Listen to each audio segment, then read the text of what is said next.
ইতিমধ্যে আপনারা জানেন যে গতকাল দেখা গিয়েছিল যে সুশান্ত ঘোষ এবং অরূপ চক্রবর্তী তারা পদত্যাগ করেছেন। কাকলি ঘোষ দস্তিদার তিনি সমস্ত পদ থেকে তৃণমূলের পদত্যাগ করেছেন। এবার একেবারে শান্তনু সেন তিনি দেখা যাচ্ছে যে একেবারে ভোটে তৃণমূলের বিপর্যয়কে সামনে এনে দলকে কাঠগড়ায় তুলে পদত্যাগ করেছেন শান্তনু সেন।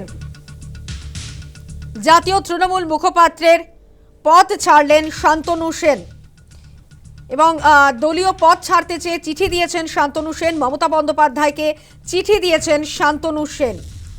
চিঠিতে ইস্তফার কারণও উল্লেখ করেছেন শান্তনু সেন। অভয়াকাণ্ড সহ একাধিক দুর্নীতির উল্লেখও করেছেন শান্তনু সেন এই চিঠিতে।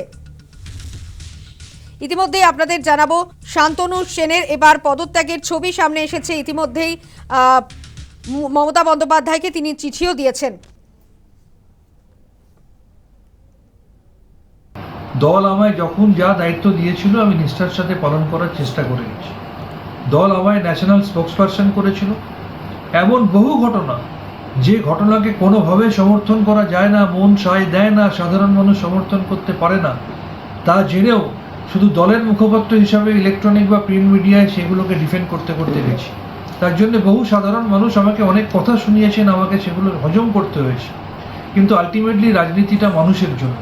সেই বাংলার মানুষ 2026 সালের 4 মে বিপুল ম্যান্ডেটের মধ্যে দিয়ে যখন বুঝিয়ে দিলেন যে চাকরি চুরি, আরজিকর কাণ্ড, অভয়াকাণ্ড সহ বিভিন্ন ক্ষেত্রে পাহাড় প্রমাণ দুর্নীতির বিরুদ্ধে তারা রায় দিয়েছে, তখন সেই মানুষের রায়কে মাথা পেতে নিয়ে হার স্বীকার করা উচিত।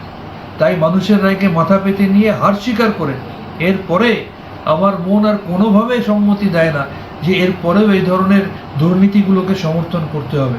তাই আমি আজকে তৃণমূল কংগ্রেসের সর্বভারতীয় সভানেত্রী তথা এই রাজ্যের প্রাক্তন মুখ্যমন্ত্রী শ্রীমতী মমতা বন্দ্যোপাধ্যায় মহোদয়ের কাছে ন্যাশনাল স্পোক্সপারসনের পদ থেকে আমি ইস্তফাপত্র পাঠালাম।